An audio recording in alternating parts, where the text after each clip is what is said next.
বিসমিল্লাহির রহমানির রহিম। বাজার পিপল উইথ কাজলের পক্ষ থেকে জানাই অভিনন্দন। দর্শক, আপনারা জানেন যে ১২ দিনের যে যুদ্ধ হয়েছিল, বিশেষ করে ইরান এবং দখলদার বাহিনীর যে যুদ্ধটা হয়েছিল সেটা কিন্তু ১২ দিন টেকসই ছিল। সেখানে আমরা জানি যে ইরানের হয়তো অনেক বড় বড় ক্ষেপণাস্ত্র যায় ওখানে হামলা করেছে। আর মূল ক্ষয়ক্ষতির তথ্যটা কিন্তু গতকালকেই প্রকাশ করে যুক্তরাষ্ট্রের একটা পত্রিকা।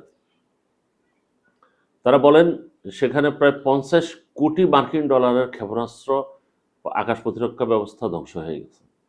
অর্থাৎ একেবারে ম্যাসাকার করে দিয়েছে। ৫০ কোটি মার্কিন ডলারের যে অস্ত্রপাতি এবং যে ধরনের আকাশ প্রতিরক্ষা ব্যবস্থা এবং এটা ছাড়াও বিভিন্ন সামরিক স্থাপনা যেসব জায়গায় ক্ষেপণাস্ত্রগুলো রক্ষিত ছিল সেখানে ক্ষেপণাস্ত্রগুলো ধ্বংস করা, এইসবগুলো একেবারে ধ্বংস করে দিয়েছিল। এমন ধ্বংস করেছিল যার পরিপ্রেক্ষিতে যুক্তরাষ্ট্র বাধ্য হয়েছিল যুদ্ধ বন্ধ করতে।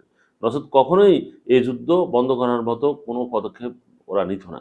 যার পরিপ্রেক্ষিতেই তাদের উদ্যোগে কিন্তু যুদ্ধটা বন্ধ হয়েছিল। অর্থাৎ ইরান কিন্তু তার নিজস্ব যে ক্ষেপণাস্ত্রগুলো আরও অত্যাধুনিক ক্ষেপণাস্ত্র যেগুলো হাইপারসনিক যেগুলো ছিল, আন্তঃমহাদেশীয় যেগুলো ছিল, সেগুলো কিন্তু ব্যবহারই করে নাই।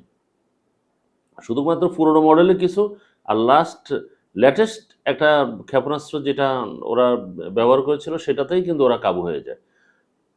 যার পরিপ্রেক্ষিতে এত ক্ষয়ক্ষতি, এটা ওরা চিন্তা চেতনার বাইরে।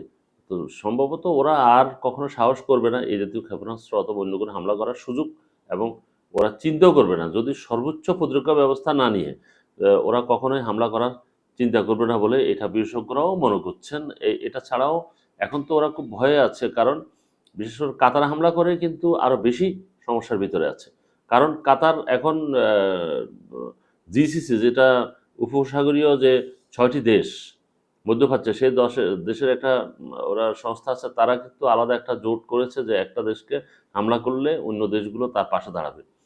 এখন সৌদি আরব আবার এই ফাঁকে একটা সুযোগ দিয়েছে, পাকিস্তান হলো পারমাণবিক ক্ষমতাসম্পন্ন দেশ, তাদের সাথে চুক্তি করেছে প্রতিরক্ষা চুক্তি। চুক্তিটা এমন যে সৌদি আরবের উপর যদি কেউ হামলা করে, সে হামলা সাথে সাথে পাকিস্তান এবং সৌদি আরব যৌথভাবে ওই দেশের উপর হামলা করবে। এই কারণে আবার ইসরায়েল এবং বিশেষ করে ওরা তো ভয়ে কাঁপতেছে। ওরা চিন্তা করছিল বিভিন্ন জায়গায় ওরা হামলা করবে। এখন তো আর সে হামলা করার সম্ভবত সে দুঃসাহস আর এখন দেখাবে না বলেই মনে হচ্ছে। যাই হোক, এরকম ক্ষয়ক্ষতি মাঝে মাঝে ভালো ভালো খবর মানুষের মাঝে যদি দেখা যায় যে তারা এই জাতীয় অন্যায় কাজ করলে সফটাঘাত খাবে, এরকম কাজ যেন ভবিষ্যৎ আর না করে, হয়তো তার জন্য এই রিপোর্টটা প্রকাশ করা হয়েছে। দর্শক ভালো থাকবেন। আল্লাহ হাফেজ।